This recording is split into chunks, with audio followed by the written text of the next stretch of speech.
Hi everyone, I'm Scott, Children's Services Manager at Durham County Library. Thanks for joining me today. We're going to have a lot of fun talking about animals, language, and some cool books for you to check out from the library. So to start, let's play a game. I'm going to show you an animal on the screen, and I want you to tell me what sound it makes. Easy enough, right? Let's go ahead and begin. First is a cat. What sound does a cat make? I'm sure you got it. A cat says, "Nyang, nyang." Wait, what? Okay, let's try another one. Easy, right? What sound does a pig make? I knew you'd get it. A pig says, "Noof, noof." What? Okay, one more. What sound does a chicken make? Let's hear it.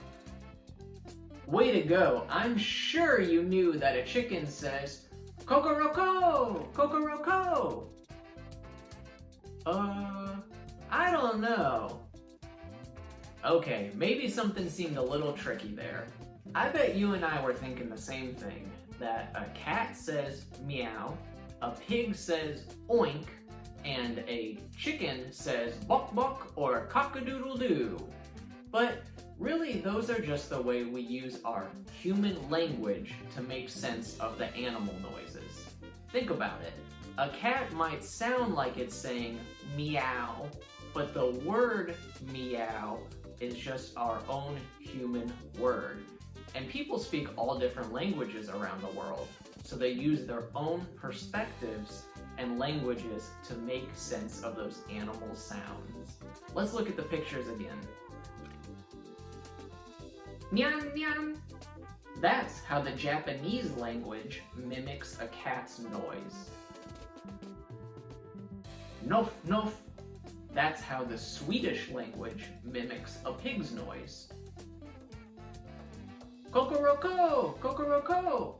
That's how the Spanish language mimics a chicken's noise. Isn't this neat? I learned about this from a great new book called Chicken Talk Around the World, written by Kara Alexa Schaefer and illustrated by Pierre Morgan. This book is so much fun. It takes you around the world looking at different languages spoken on grandmothers' farms. Let's look at one of the examples inside with another phrase we used earlier in the Spanish language. You see, your grand's farm could be tucked into the outskirts of Mexico City, Mexico. You'd call your grandmother abuela, and her hens are called las gallinas. Their eggs are los huevos, and the rooster is el gallo. And as they snap up yellow maize and play in the dust, you hear kokoroko, kokoroko, or hear the rooster kikeriki. Chicken talk in Spanish. I hope you'll check this book out from the library. It's so great. And in the video description below, I'm going to leave links to 2 resources that talk more about this subject. Check them out for more fun. Now, I have another book to show you, but before we move on, one more language lesson. All of these words that mimic the sounds, this is actually a type of word. It's called an onomatopoeia. That's right. Here's an example. The word pop. Can you hear that? Pop. Think of maybe blowing a bubble that pops. Pop. That word is like the sound. Or here's another example. All of the corn kernels to make popcorn. If I heat these up, imagine it. Pop, pop, pop, pop. Popcorn. That's pretty neat, right? And what a wild word. Onomatopoeia. Pretty cool. Alright, and I have a bonus book recommendation. This one's a little different, but it's still about how people use different words to describe the same thing. And it is an adult nonfiction book, but I know that any age can enjoy it. It's called Speaking American, How Y'all Use and You Guys Talk, a visual guide by Josh Katz. This is such a cool book.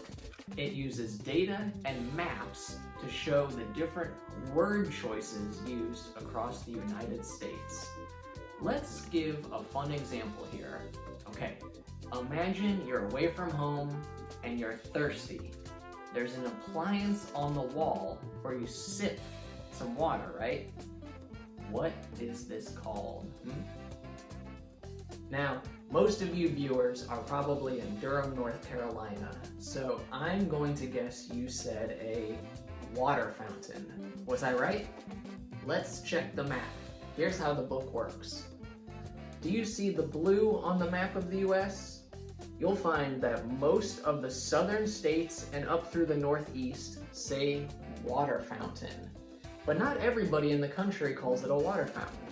The red over here, the western part of the country and some of the upper Midwest say drinking fountain. Is that new to you? Well, I actually grew up saying drinking fountain. But look, I'm from St. Louis, Missouri, and the state of Missouri is blue. But there's a hot spot here of the red. I grew up in a city where we said drinking fountain.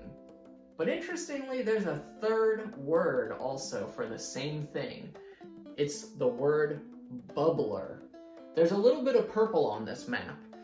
Bubbler is really only used in the state of Rhode Island and also in the state of Wisconsin.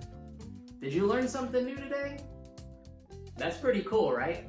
I think we can do one more example. So let's pretend, someone wants to sell their household objects. They put up a sign to invite people to come over to their house and buy their old items. What do you call this event? Alright, was that easy? This is another fun example. Here in Durham, North Carolina, I bet you said yard sale. Am I right? Let's take a look at the map. You'll see that yard sale is used in the blue. So a little bit on the west coast, but mostly in the southeast and the northeast. But there are other words too. So the phrase here in the red, some parts of New England, they say tag sale. The yellow, that's in Wisconsin, and they say rummage sale.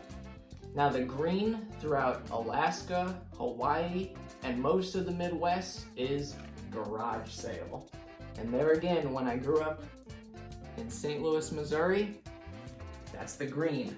I'm most familiar with garage sale. What about you? What did you grow up with? It's a pretty cool book, right? That was a lot of fun. I hope you enjoyed learning about language with me, and I hope you'll check out these books from Durham County Library. So I'll see you next time. Bye! Adios! Ciao! Auf Wiedersehen!